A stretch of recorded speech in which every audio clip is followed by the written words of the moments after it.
Ayun, inanyaya namin yung mga nandyan sa labas. Kung nais nyo pong umupo dito, kasi yung mga nakaupo dito mamaya, meron po kaming giveaway sa kanila. Yung mga nasa labas, hindi po namin bibigyan. Kahit yung mga nandyan sa PSA, kung tapos na po kayo, pwede po kayong umupo. Yung nandito lang po ang aming bibigyan ng giveaways. Kaya, halina po kayo dito sa ating tent at makinig po ng aming mga ibabalita sa inyong lahat mga kabarangay. Dito sa Carissa 3A, Carissa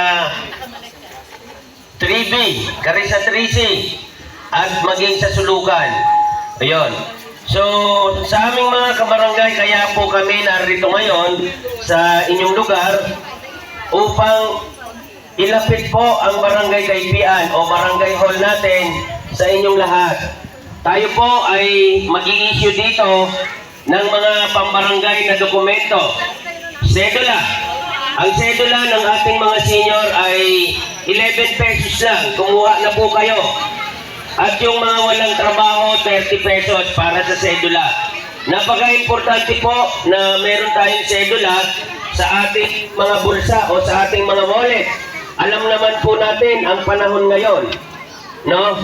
Medyo hindi maganda ang sitwasyon ng ating Pilipinas. Kaya magsikuha po kayo ng sedula. Baka mag-declare ng martial law. Opo, advance lang po namin ibinabalita sa inyo. Kasi po, hindi maganda ang sitwasyon ngayon sa ating bansa. Kaya, ayun, ibinabalita po namin sa inyo.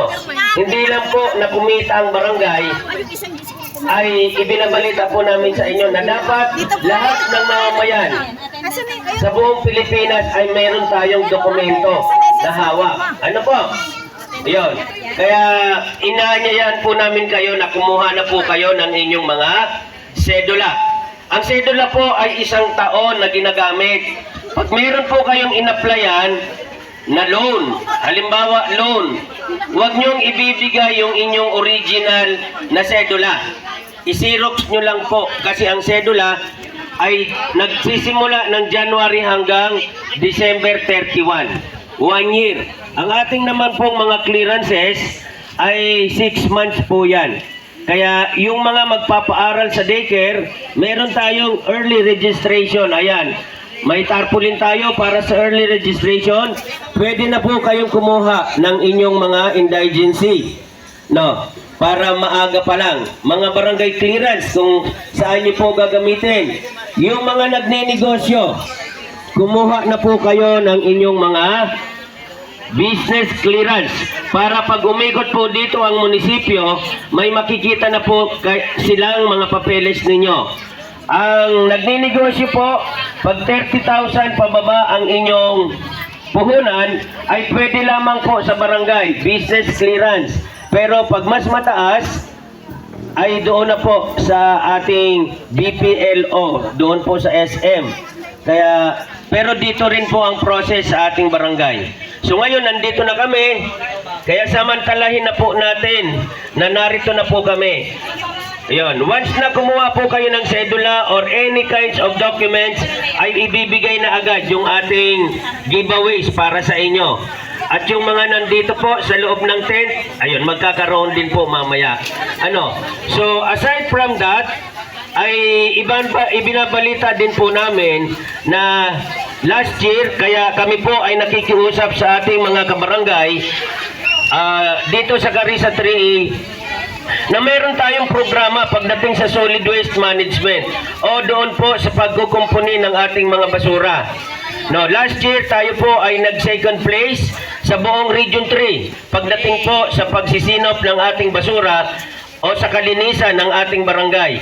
Kaya inihikayat po namin kayong lahat, mga taga Carissa 3A, na sumali po sa ating programang Aling Tindera. Ano po ba itong Aling Tindera? Si Aling Tindera po ay yung pag-iipon ng mga plastic na basura. Ultimong balat ng candy, sachet ng kape, sachet ng shampoo, yung mga pinagbalatan galing sa Shopee, Lazada, huwag nyo pong itatapon sa Lionel. Mga styro, plastic cups, plastic na kutsara, huwag niyo pong itatapon sa Lionel. Ipunin po ninyo at pwede po naming bilhin yan. Binibili na po natin. Kung marami po ay pwede po ninyong i-text sa amin at pipick upin po namin sa bahay ninyo. Kung nais nyo naman, ay dalhin nyo po doon sa ating MRF o sa Eco Park ng ating barangay. Yung mga nabebenta naman po ng mga sa junk shop, pwede rin ninyong dalhin doon at pwede rin nyo sa amin. At papalitan po natin kung anong gusto nyo. Gusto nyo ng bigas, asukal, suka, toyo. Ayan. Pwede po nating palitan yan. Huwag lang po ninyong itatapon sa Lionel. Dahil ang Lionel, dapat ang itinatapon lang natin doon ay Pampers na lang. No, wala nang ibang basura, lalo na sa plastic.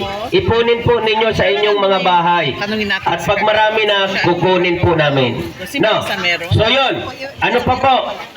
Yung inyong mga nabubulok na basura, huwag nyo din pong itatapon sa Lionel.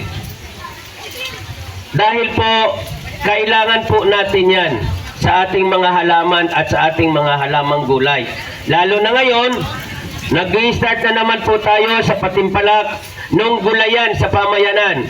May mga homeowners na sumali sa gulayan sa pamayanan, kaya mamaya kung may dala silang mga buto ng pananim, pwede po tayong kumuha.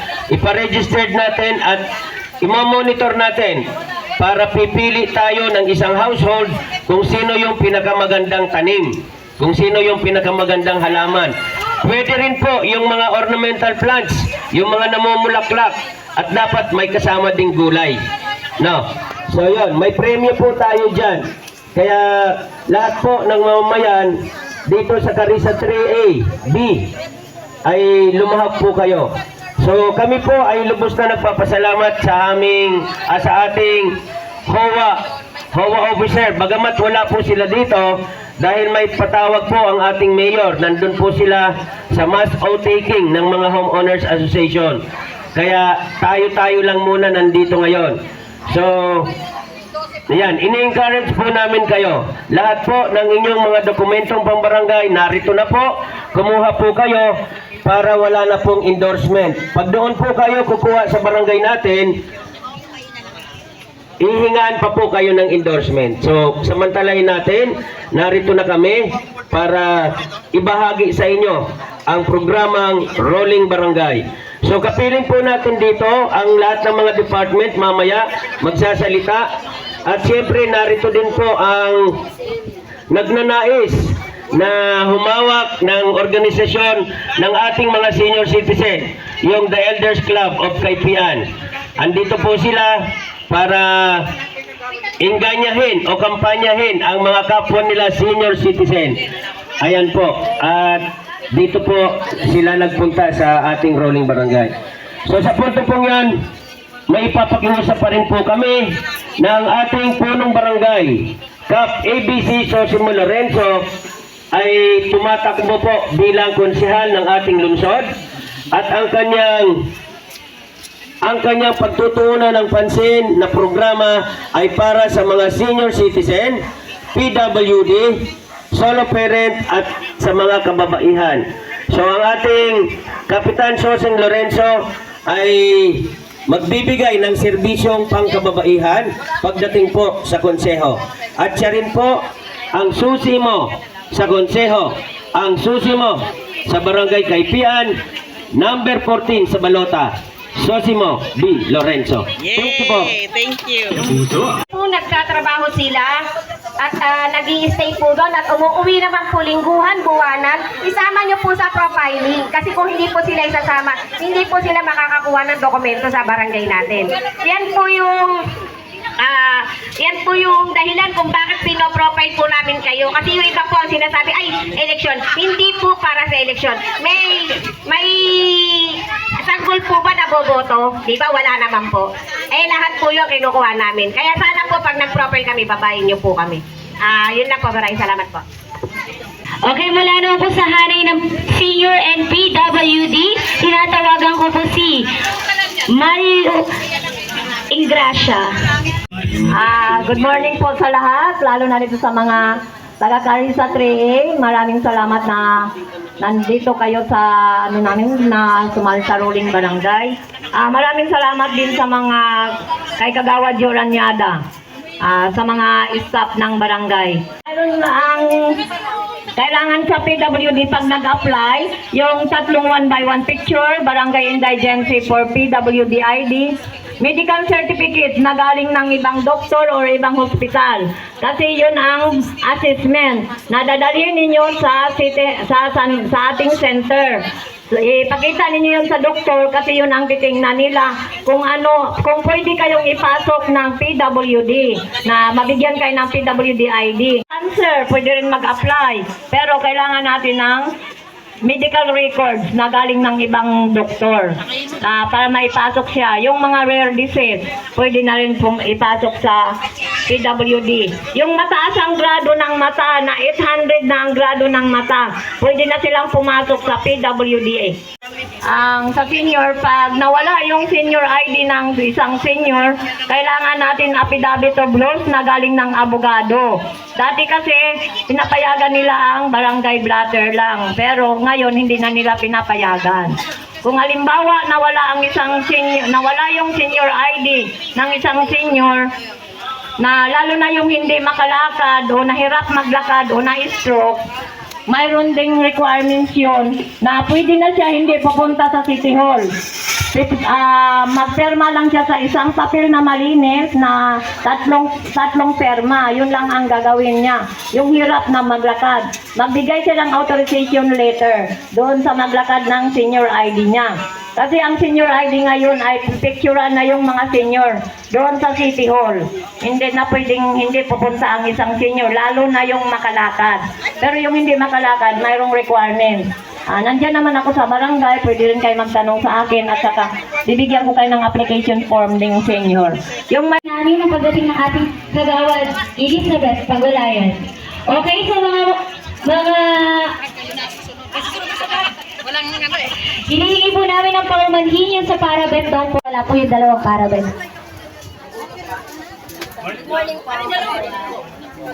Po sa daycare center po, nag-early registration na po kami ng January. So sa ngayon po ang Carissa 3A, itong daycare center 4, ay puno na. Isa din po talaga siya sa madaling mapuno. So pero yung ibang mga daycare, gaya po ng daycare 5, ano ka pa diba? Wala sa Hulukaban, daycare 6, daycare 7, 8, 9, 10, 11. So pwede pa po kayong mag-enroll. Sa mga nais pong mag-enroll ng daycare, ayan, so mag-prepare po kayo. Kung kayo po ay nagpalista na, dapat pwede na po kayong kumuha ng sedula tsaka barangay clearance kasi kasama po siya sa requirements. So yung mga taga dito po na nagpalista na ng daycare, pwede na po kayong kumuha ng sedula at saka barangay clearance. Kung saan po nakalagay po dito na parent po yung kukuha, tapos ang purpose po niya ay school, daycare, tas name po ng batang mag-aaral. At ready din po yung xerox ng birth certificate. Kailangan po PSA actually, para hindi na rin po kayo mahirapan pagdating nyo ng public o sa ibang school po. So PSA, birth cert, xerox po, at saka yung kanilang bakuna. Okay, patunay po kung sila po ba ay nabakunahan na. Ayan, xerox din po. Tapos, isang long folder po ilalagay. Hindi na po kayo this time, hindi na po kayo yung magde-design ng portfolio nila. Okay, so para pare-pareho po, si teacher na po ang magdi-design. So kung meron pa pong gustong humabol, kasi mag-start naman po kami ng pasukan ay sa July. So yun lang po sa daycare. Maraming salamat po.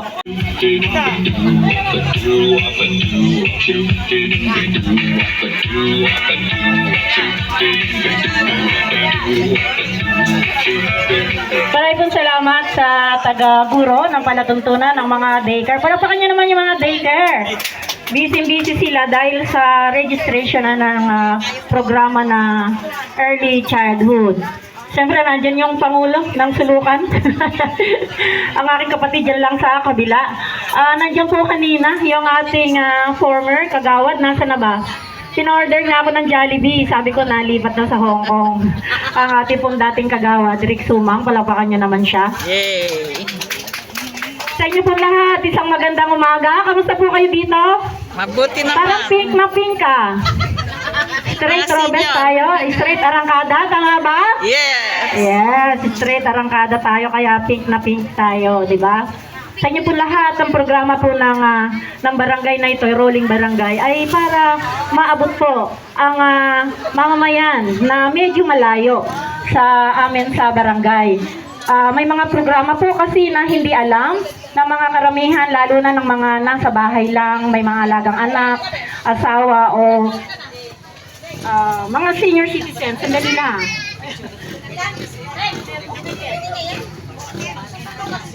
Ito po ay isa sa aming pamamaraan para po maibahagi namin, maiparating po namin sa inyo kung ano-ano po ang mga programa sa barangay. Lalong-lalo na po ngayon, sa March 22, mayroon po tayong General Assembly sa barangay. Kayo po lahat ay aming inaanyayahan, dumalo. Doon po ninyo malalaman kung saan po dinadala ng council, ng ating buting kapitan at ng mga kagawad, pati po ng mga iba't ibang sektor ng lipunan kung saan po dinadala ang budget ng barangay. Nais po namin kung kayo po ay kabahagi ng kahit anong sektor, senior citizen, PWD, sa daycare, sa health, at kung saan man, lalo-lalo na po sa homeowners association, kayo po ay kabahagi. Iniisip po namin kung ano ang inyong mga pangangailangan. Dapat lang po sana ay sabihin nyo sa amin, isulat ninyo sa amin kung ano ang inyong mga pangangailangan para yung po ang aming uunahin priority sa project po ng barangay. So ulitin ko po March 22, inaanyayahan ko po kayo sa Assembly sa barangay. Ito po ay mandated ng DILG. So sa buong Pilipinas po ito, nagkakaroon po ng reporting. Opo, nagkakaroon po ng General Assembly reporting po ng mga kagawad at ng kapitan kung saan po dinadala yung mga budget at saka yung mga programang pinakikinabangan ba ng community. So sa mga senior citizen election nyo ata, kailan yan? March 29. 29. Boboto na ba ako? Yeah. Ako po ay senior citizen na. Dalawa na ang aking passport. So, kabahagi niyo po ako. Good luck po sa inyo. Mayroon po yatang magkabilang partido.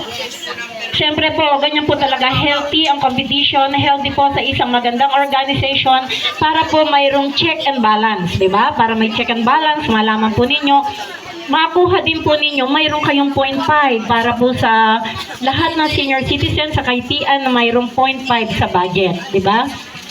Kagaya din ng PWD. Noong ma-organize ko yung PWD, ang liit-liit niya pa. Naaalala niya pa rin ako sa Ate Lisa. Sabi niya sa akin, it's been a year. One of the years, 2014, parang sinasabi niya na may edad na kami. Ano ba yan? Kasi doon po yung na-organize. Ako po ang committee ng social services ng panahon na yon. Nagtiyaga po kaming i-organize. I-organize talaga ang person with disability. Sila po yung mga original. Yes, sila po yung mga original na kasama ko na one of my greatest legacy is to organize the person with disability. Siyempre, ganun din ang senior citizen. On the side naman po ng Homeowners Association, kayo po ay katatapos lang yata ng election nyo dito or mga kalahating taon na. So, sa mga HOA, officer na nandito, binabati ko rin po kayo. Kung kayo po ay may mga request, i-diretso lang po ninyo sa Secretary's Office, sa barangay po, para mapag-usapan po namin during our session. So, sa health, hi, nandito, miss you. So, dito po may bagong BSW, no, na taga rito. Tama ba? May bagong BSW na taga rito sa Carissa 3. Meron, ano? Si Banto. Di ba? Ay, sino ba ang bagong BSW? Si Banton. May bagong BSW kayo. So, kung may mga pangangailangan kayo, medical, dumami na yung inyong mga BSW para po makater yung mga pangangailangan ninyo. Soon ay magbubukas na po yung ating CHC15. Meron po tayong doktor doon, mga kasama, mga kabarangay, mayroon tayong sariling doktor, mayroon pong nurse. Doon naman po sa dentist ay magpa-schedule lamang po kayo para po kayo po ay ma-schedule sa mga bubunutan ng ngipin. Malaking tulong po ito ng barangay sa pangkaraniwang tao na napakamahal po ang pabunot ng ngipin. So, mayroon po tayo yan. And then soon, bibili po tayo ng parating na pag-usapan na namin nung before session na bagong dental chair. So, kung sino yung mga uupo doon, so, yun po ay kabahagi ng programa ng barangay. May HOA po ba officer dito? Kayo po ba ang naniningil ng garbage nyo? Lahat po ba ay nagbabayad ng garbage? Yes, salamat po sa inyo. Yung pong garbage na sinisingil ng barangay ay isa sa mga other source of fund. Ano po ang ibig sabihin? Yung extra fund na ipinapasok sa barangay. Kung kami po ay bumibili ng mga equipment, sasakyan, kagaya ngayon, kakabayad lang po ng ating almost half hectares ng ating pong lupa dyan sa Gatdula na ang amin pong iniisip in the future ay makapagpatayo tayo. Yun po ay aming programa pa lang. It's a long-term project. Malay nyo, soon. A small convention center. Okay ba yan sa inyo? Yeah. Para pagdating ng graduation at kung ano-anong affair ng ating pong daycare ay hindi na po tayo dadayo doon sa city na halos lahat ng City of San Jose del Monte ay nagre-request. So, gagawin po yan sa Gatdula. Anong ibig sabihin? Carissa 4A, Phase 4B, Looban, yan po ay tataas ang antas ng pamumuhay. Bakit? Magkakaroon na ng mga negosyo, yung mga maliliit nating mga kabarangay, kung tayo po'y may hanap buhay. Tumataas po ang antas ng ating buhay, di ba? Napag-aaral ang ating mga anak, di ba? Nabibili natin ang ating mga pangangailangan nang hindi na masyadong umaasa sa gobyerno. So, yung po, sa parabet, wala tayong parabet, ano? Wala Opo, sa ngayon. humihingi po kami ng paumanhin, yung ating pong parabet kasi po ngayon ay ipinagbabawal na yung mga asong gumagala at yung mga aso pusa po na walang injection. Yan po ay city ordinance na kapag po yan ay nakakagat, nakapanakit, or nakasira, yan po ay may karampatang parusa. Kung kaya kayo pong mga taga-Carissa 3A and B ay ini-encourage po namin kayo na ipa-injection, ipa-register ang inyong mga aso para po kung pagdating ng panahon, hindi naman natin ipinapanalangin kung magkaroon ng disgrasya, mayroon po kayong pagkakakilanlan sa inyong mga hayop. Plus, may libreng bakuna yan. Within 3 years, one time lang po ang registration. But yung pong may lakas ng katawan, maaari pong pumunta sa barangay for the registration. Mayroon pong registration, hindi ko lang alam kung mayroon kayo, ay nandito ka, dala-dala ni Ma'am Jen. Hingi po kayo sa kanya, picturean lang po ang inyong aso, plus 100 pesos for 3 years na protektado ng vaccination. Opo, on the side naman po ng ating property, karamihan po, siguro kung kasabayan ko ang mga dito ay bayad na ang ating mga bahay. Kailangan po nating bayaran ng ating amilyar. Ayon po sa ating mahal na tresurera, medyo mababa yung pong nagbabayad ng ating real property tax. So, pinaaalala ko po sa inyo, mag-ipon po tayo para sa ating real property tax o yung amilyar na sinasabi. Isa po kasi sa requirements niyan para magkaroon tayo ng good governance dito sa Kaitian on the DILG. So, mga kasama, magbayad po tayo ng amilyar, 20% kasi ang penalty niyan. Kapag parang March 30, sino ang nagbayad ng huli? March 30 ang deadline kapag ayan, naputol lang po kasi siyempre po kabahagi po ng pagbaba namin, nais po namin ipaalala sa inyo ng ating pong magiting na kapitan, Capsosimo Lorenzo ay tumatakbo pong City Councilor. Tayong dito sa Kaitian, we have 17,567 to be exact. Ang voting population, kayang-kaya nating ipanalo ang ating magiting na kapitan. Number 14 po sa balota, sana ay pagsama-samahin natin nang magkaroon po tayo ng katuwang doon po sa konseho. So, sa diwa po niyan, ang aking mga kasangguni ay ikinakamusta ko na rin sila sa inyo. At ganun din po, syempre, ang pagbati po ng ating mahal na Vice Mayor, Aba Bartolome. Palakpakan nyo naman ang ating magiging Vice Mayor, Aba. Syempre po, ang kanyang kapatid, ang kanyang nakakabatang kapatid na nanunuparang Vice Mayor ngayon at magiging bukal. Palakpakan nyo nga po, J.R. Bartolome. Sa inyo pong lahat, sa mga empleyado ng barangay na nagbibigay talaga ng extra effort dito, hindi kasama sa trabaho, but yan po ay inyong pinagtsatsagaan. Sa mga nandito po, sana po'y makinabang kayo sa programa ng barangay. Mag-ingat po tayo. Magandang umaga po sa ating lahat. Thank you. Sasayaw daw ako. $100 per dog.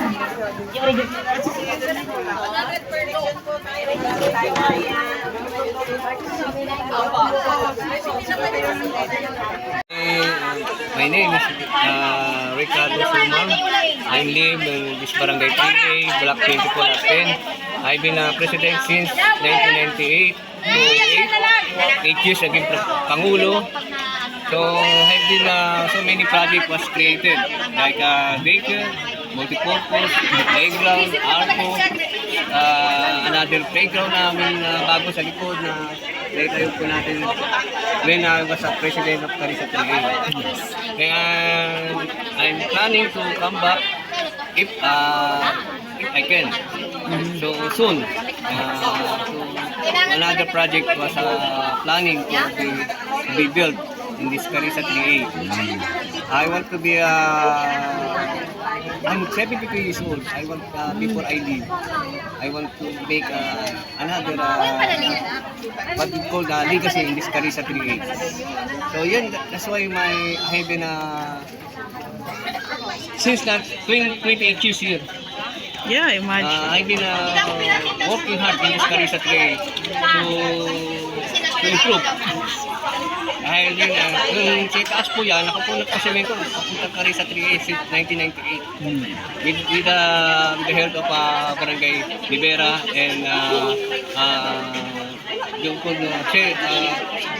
gobernador ng dati na si Josie de la Cruz, siya po nagbigay ng mga materialis namin para mapasamento po namin yung taas at makababa yung mga sasakyan na dati hindi po mabandaanan kasi maputik. So yung legacy ko na nagawa sa Carissa 3A. So, ano pong masabi niyo po sa Rolling Barangay? Since I've been working in barangay 5 years, last 5 years. So, ginagawa na namin sa Rolling Barangay to mailapit kami serbisyo sa tao.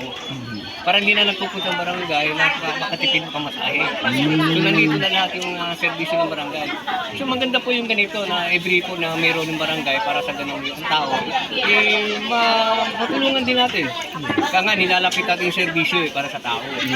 Nakikita natin na ang barangay, hindi lamang ito sa barangay nakatira, kundi sa buong komunidad ng barangay Gibian.